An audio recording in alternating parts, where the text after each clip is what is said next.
अस्सलाम वालेकुम। Law Smiths के चैनल से मैं अली असफंदियारवान एडवोकेट आपके सामने दोबारा हाजिर हूँ।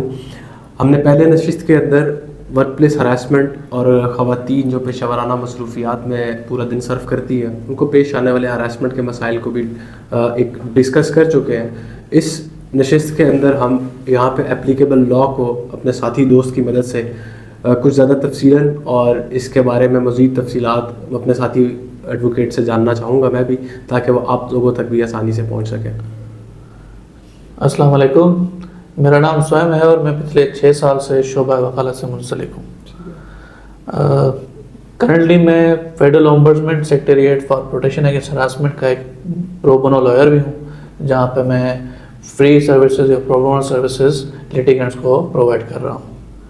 हरासमेंट लॉ की बात की जाए तो साल 2010 में the protection against harassment of women at workplace act मुतारिफ कराया गया था, जो कि सोली डिग्निटी ऑफ पर्सन के फंडामेंटल राइट्स के ऊपर बेस्ड है। हरासमेंट की 3 फॉर्म्स हैं। Section 2H of the act 2010 के अंदर एक जनरल ओवरव्यू दिया गया है हरासमेंट का, which includes sexual advance, sexual favors, communication which are sexual in nature or any sexual gestures or derogatory expressions। इसको फर्दर 3 कैटेगरीज में डिवाइड किया गया है। नंबर 1 इज इंटीमेटिंग हॉस्टाइल और offensive work environment. Number 2 attempt to punish for refusal to comply to sexual request और is made condition for employment. अगर कोई बंदा सेक्सुअल एडवांसेस को एक्सेप्ट नहीं करता तो उस बंदे को पनिश करने के लिए कुछ इकदाम उठाते हैं। Number 3 and last is discrimination on basis of gender. इसको अमेंडमेंट एक्ट 2022 के अंडर सब्स्टिट्यूट किया गया था। ठीक है। अच्छा, ये तीनों की हरासमेंट से मुर्तकब होने वाली ख़वातीन इस स्पेसिफिक एक्ट के मुताबिक अपना कानूनी चाराजोई का सहारा ले सकती हैं। जी, तो उस सहारा लेने के लिए क्या क्या इक़दाम हैं, उनको ज़रा थोड़ा कैटेगराइज करके बता दीजिए। ऐसी ख़वातीन जो हरासमेंट फेस कर रही हैं किसी भी फॉर्म की, जो अभी हमने जिक्र किया, उनके पास 2 रेमेडीज़ हैं। या तो वो अपने कंसर्न डिपार्टमेंट या ministry what ever the department is उधर अप्रोच कर सकती हैं। इस एक्ट के तहत हमने कोड ऑफ कंडक्ट भी इशू करवाया था, जिसके तहत हर एक डिपार्टमेंट हर एक फैसिलिटी में उन्होंने इंक्वायरी कमेटी कॉन्स्टिट्यूट करनी है to deal with such harassment cases. Inquiry committee की बात की जाए तो as per this act inquiry committee की एलिजिबिलिटी क्राइटेरिया को एक चैनलाइज कर दिया गया है, जिसमें एटलीस्ट 3 मेंबर होंगे जो लीड कर रहे होंगे, प्रोसीड कर रहे होंगे। उन 3 मेंबर्स में से at least 1 member must be women. अच्छा, एक खातून होना जी बिल्कुल, जी बिल्कुल, ताकि कहीं भी ये शुबा ज़ाहिर ना हो कि यहाँ पे कोई जेंडर बायसनेस हो रही है। बिल्कुल ठीक है। उसके बाद चूँकि एक समरी मैनर प्रोसीडिंग्स होती हैं, अगर कोई खातून इंक्वायरी कमेटी अप्रोच कर रही है for redressal of her grievance, तो that complaint should be in summarized manner, should proceed in a summarized manner।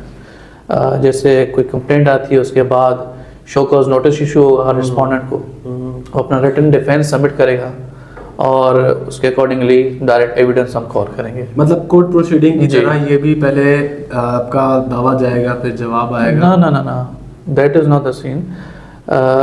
उसमें जवाब की भी कोई कंडीशन नहीं है, लेकिन जवाब वो मंगवाते हैं and it should be done in, मतलब डिफेंस का मौका दिया जी बिल्कुल।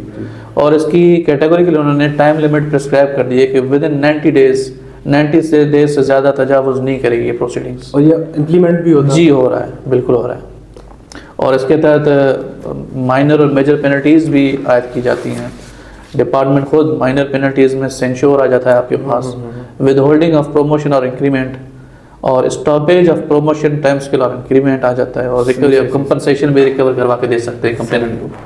अगर मेजर पेनल्टीज़ की बात की जाए तो उसमें जो टाइम स्केल है या प्रमोशन स्केल है उसको रिड्यूस किया जाता है, कंपलसरी रिटायरमेंट दी जाती है, सही, डिसमिसल या रिमूवल फ्रॉम सर्विस भी किया जाता है, सही, सस्पेंशन भी कॉल की जा सकती है। अगर फर्ज करें कोई प्रोफेशनल कोई ऐसी एनवायरनमेंट है, कोई ऐसी डिपार्टमेंट है जिस तरह डॉक्टर्स हो गए, लॉ फर्म्स हो गई, वहाँ पे प्रोफेशनल उनको एक लाइसेंस मिला करता है अपनी एंटिटीज़ से, जिस तरह इस्लामाबाद काउंसिल है, पाकिस्तान इंजीनियरिंग काउंसिल है, तो उनका लाइसेंस भी सस्पेंड करवा सकते हैं वो। सही ठीक है, और अल्टीमेटली फाइन भी उनको लेके दे सकते हैं। सही।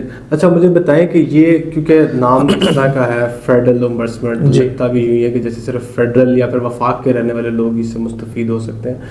क्या ये पूरे पाकिस्तान की रहने वाली ख़वातीन के लिए है या सिर्फ वफाक में काम करने वाली ख़वातीन के लिए है? जी बिल्कुल, ये पूरे पाकिस्तान की हद तक ये एक्ट इम्प्लीमेंटेड है। सही। और इसके फॉर्म्स भी बने हुए हैं? जी फॉर्म्स बने हुए हैं। इस्लामाबाद की हद तक इन्होंने फेडरल ओम्बड्समैन बनाया है, बाकी पंजाब, सिंध, बलूचिस्तान में इनके रीजनल ऑफिसेज हैं, रीजनल डायरेक्टोरेट्स हैं जो इन केसेस को प्रोसीड करते हैं। सही सही। अच्छा आपने बताया कि आप इस के प्रोबोनो लॉयर हैं, जी मतलब आप बहुत सारे लोगों के ये केसेस कर रहे हैं। जी। जारी बात है वो आपके अपने पेड भी होंगे, हम उस तरफ नहीं जाते, मगर मेरा जो सवाल है कि आपने कहा कि इसकी इम्प्लीमेंटेशन 90 दिन के अंदर हो जाती है, जी, ये 90 जी। दिन के अंदर कोर्ट ने फैसला करना ही जी, है। ऐसा ही। तो उसके ऊपर किसी मुझे ज़रा बताइए आपको केस के अंदर क्या क्या चीज़ें देखने को मिली, ट्रायल कितना इंटरेस्टिंग था और एंड में रिलीफ क्या मिला।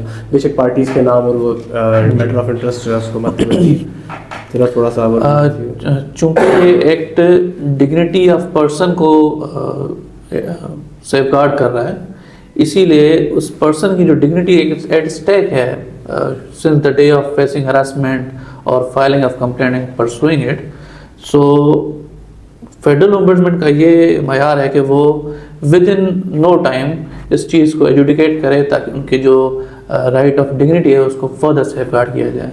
इसी असना में वो समराइज मैनर में ये ट्रायल कंडक्ट करते हैं और उनके पास जो पावर्स हैं उसी हिसाब से ट्रायल जल्दी कंक्लूड भी हो जाता है। मैं आपके केस के ऊपर मैंने कहा ये चीज़ें मुझे ज़रा केस के बारे में कुछ बताइए, जो हार्डशिप्स आपको देखने में पड़ी या स्मूथली हो गया कुछ एक्सपीरियंस? अच्छा, इसमें हार्डशिप्स कोई नहीं है सर, ये बड़ा एक स्मूथ एक प्रोसेस है, ट्रांसपेरेंट प्रोसेस है, विदाउट क्रिएटिंग एनी हर्डल्स और विदाउट अनड्यू एडजर्नमेंट्स। ये विद इन टाइम ड्यूरेशन बड़ा एक केस यहाँ पे प्रोसीड होता है, हमारा भी इसी तरह हुआ था। सो people and especially complainants who are facing such grave and serious harassments, they are totally satisfied with the proceedings and with the environment of this ombudsman. अच्छा आपको पेनल्टीज रिलीफ के अंदर से कौन सा रिलीफ मिला अभी तक? हमें सर डिसमिसल फ्रॉम सर्विस का मिला था एक केस में। सही। दूसरे में एक फाइन एक अक्यूज को हुआ था which amounts to 1 million rupees. Okay. सो ज़्यादातर फाइन्स होते हैं और डिसमिसल्स होती हैं सर। सही सही। अच्छा इस तक रसाई कैसे मुमकिन है? एक खातून जिसको ये नहीं पता वो उस तक किस तरह अप्रोच कर सकती है? सर बड़ा इजी प्रोसेस है इनका भी। इनिशियली उन्होंने ऑनलाइन कंप्लेंट का सिस्टम मुतारफ़ कराया था जब ये एक्ट आया था, जब ये ओम्बड्समैन क्रिएट हुई थी इस एक्ट के तहत। उसके बाद उन्होंने ये कंप्लेंट्स ऑनलाइन हुई। रिसेंटली उन्होंने एक व्हाट्सएप इनकी हेल्पलाइन इंट्रोड्यूस कराई है जिसमें आप थ्रू व्हाट्सएप अपनी शिकायत भेज सकते हैं या अपने ऑनलाइन फॉर्म फिल नहीं करने या एक वो भी एक मामला था। अब व्हाट्सएप के ज़रिए ये भी इजीनेस आ गया है। सही कि मतलब वो अपना वॉइस नोट के थ्रू या रिकॉर्ड करके भी बिल्कुल ये तो बहुत आसान कर दिया है इस चीज़ को। आपके क्या राय है इसके बारे में? आप काम भी कर रहे हैं, लोगों को रिलीफ भी लेके दे रहे हैं, लोगों को सजाएं भी करवा रहे हैं, तो आप इसको पर क्या ओवरव्यू देते हैं? सर इस ओम्बड्समैन में मैं as pro bono lawyer of complainants चाहता हूँ। सही। कंप्लेनेंट्स जो हरासमेंट फेस कर रही हैं उनके बिहाफ पे जब हम प्रेजेंट होते हैं और जब हम देख रहे हैं कि जो हम चीज़ें फेस कर रहे हैं उसके मुताबिक ही प्रोसीडिंग्स कंडक्ट हो रही हैं तो हम सब सेटिस्फाई हो जाते हैं सर। और आवाम के लिए आप इसके अंदर क्या मैसेज देंगे उन लोगों के लिए जो इस तरह की मुश्किलात में से गुजर रही हैं? उनके लिए ये मैसेज दूंगा कि अब आपके पास बहुत सारे प्लेटफॉर्म्स मौजूद हैं जहां पे आप अपने ग्रीवेंस को रिड्रेस करवा सकते हैं। आप आया डिपार्टमेंट प्रोसीड कर सकते हैं अपनी कंप्लेंट को। अगर आपको लगता है कि डिपार्टमेंट भी बायस्ड है तो आप फोस्पा भी आ सकते हैं। अगर इन केस ये भी होता है सर, ये एक इलीगैलिटी भी कहीं ना कहीं आ जाती है कि कुछ कंप्लेनेंट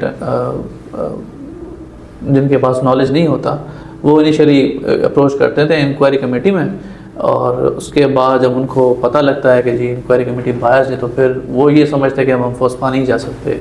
लीगलिटी की अगर बात की जाए तो ऐसा भी नहीं है, आप उसके बाद भी फोस्पा आ सकते हैं, आपकी कंप्लेंट को प्रोसीड किया जाएगा। सही सही सही। इसके साथ ही आपको अगर किसी कानूनी मुआवनत की ज़रूरत हो तो हमारी डिस्क्रिप्शन में दी गई सारी तफसीलात हम तक रसाई की प्रोवाइडेड है। आप उनके ज़रिए हमसे रब्ता कर सकते हैं और वर्क प्लेस हरासमेंट के जितने भी मसाइल हैं हमारे कानूनी जो माहिर हैं वो आपके सामने डिस्कस कर चुके हैं। मज़ीद भी इनकी खिदमात लेने के लिए और हमारी खिदमात लेने के लिए हमसे रब्ते में रहिए और हमारे चैनल को फॉलो करते हुए हमारे कॉन्टेंट से फ़ायदा उठाते रहिए। जज़ाकल्लाह।